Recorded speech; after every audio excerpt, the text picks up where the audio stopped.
Monroe County is home to over 1,100 farms utilizing over 200,000 acres to grow corn, soybeans, wheat, hay, and vegetables.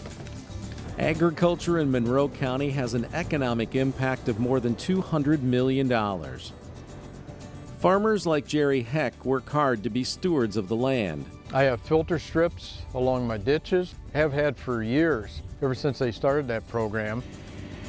Do a lot of no-tilling, almost 100% no-till planting, which helps me not only cut down on fuel costs, but also keeps that dirt from blowing, and in certain locations in the farm where keeps gully erosion from happening. In addition to their environmental practices in the field, Heck Farms employs a fertilizer containment structure to ensure that liquid fertilizer from one of their 30,000-gallon tanks cannot contaminate the soil. I want to try and do things to take care of this land, because not only because I live here, but because I'm part of this neighborhood and I feel a responsibility to make this neighborhood better.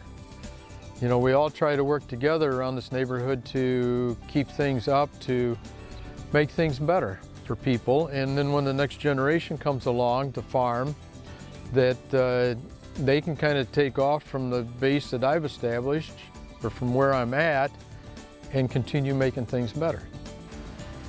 Monroe County is one of the leading producers of nursery plants in Michigan. Retail outlets offer a variety of locally grown plants, and larger operations ship across the country. 4-Star Greenhouses is a major supplier to retail stores.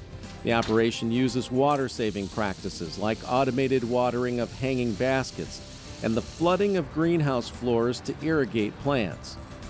All excess water goes back into the system and is treated and recycled for future use.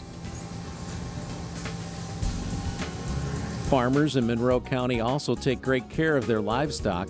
Mark Chapman is a sheep farmer near South Rockwood. I'm currently the 7th generation of my family to live here on the farm. They settled here in 1835. They drove a flock of sheep from Vermont to this spot and settled here. So there's been sheep on this farm ever since then. Currently we run 135 ewes, mostly purebred breeding stock. We do sell breeding stock around the country, but still the majority of our sheep are raised and sold for slaughter for meat purposes. Parasites is an ongoing battle this time of the year. Generally on the young stock, we're having to deworm the lambs roughly every 30 days. Sometimes, depending on like this spring where it's been wet and hot, we might have to do it, drop that interval down about every 3 weeks. Lambing preferably the 1st of January. It's kind of a misnomer. We call them spring lambs, but it's hardly spring at that time of the year. We lamb in a closed barn.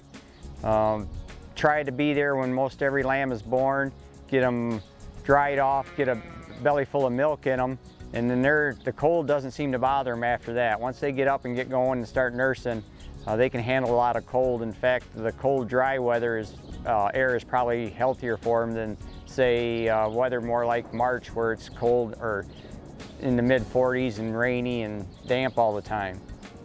Jim Van Buskirk is a 7th-generation dairy farmer who takes special care of his herd of Jersey milk cows. Happy cows give milk. They don't feel good if they're lame. If they got a problem, they don't eat right, don't eat as much, don't give as much milk, we don't make as much money. Daily checks of the cows, along with a special diet and plenty of water, help keep the herd healthy. Newborn calves are kept in individual hutches so they get a good start in life. The hutches are like a doghouse, the wind doesn't blow into them, so they do a lot better in the hutches than they do in the barn because there's better ventilation. They just seem to grow better, they grow their hair quicker. You keep the milk cleaner by feeding them by the bottle so they don't get dirt, get dirty milk to make them sick. And there's few diseases we have to watch for that transfer from the cow to the calves. The calves are raised for 2 years before they become part of the milking herd. Jersey cows on average spend 52 months producing milk on the farm. Monroe is also a leading county for vegetable production. Rulig Farms is located in Carlton. We grow about 1,200 acres of fresh vegetables, all to be harvested and mostly sold here in Michigan. Some of the vegetables that we raise are sweet corn, tomatoes, bell peppers, cucumbers, squash, watermelons, cabbage, leafy greens, eggplant. Most of them are marketed in Detroit at the Eastern Farmers Market. We also sell to a variety of chain stores in and around the Midwest area. In addition to the fresh vegetable market, potatoes are harvested in the fall, then cleaned and bagged for grocery stores and farm markets. Cabbage is cut by hand, cored, and shipped to processors for coleslaw. Some tomatoes are machine harvested for various uses. The Monroe County Farm Bureau exposes kids in the county to the look, feel, and taste of agriculture during Ag Awareness Day at the fairgrounds.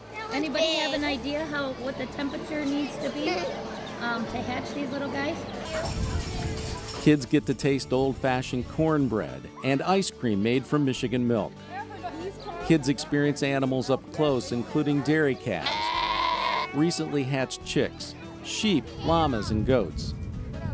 Now the bees build everything in six-sided cells. Anybody know what you call something with six sides? Presenters from all over the county teach the kids about bees, bats, and insects. See underneath each insect is a little tiny piece of paper. Firefighter Sean in here is going to show you the way. Stay low and go. You guys are doing great. Firefighters teach the kids what to do during a fire. The kids also learn about the dangers of downed power lines. The Monroe County Farm Bureau presents Ag Awareness Day to keep kids in touch with the diverse agriculture in Monroe County and give them a better understanding on how the farmers in the county are part of their everyday lives.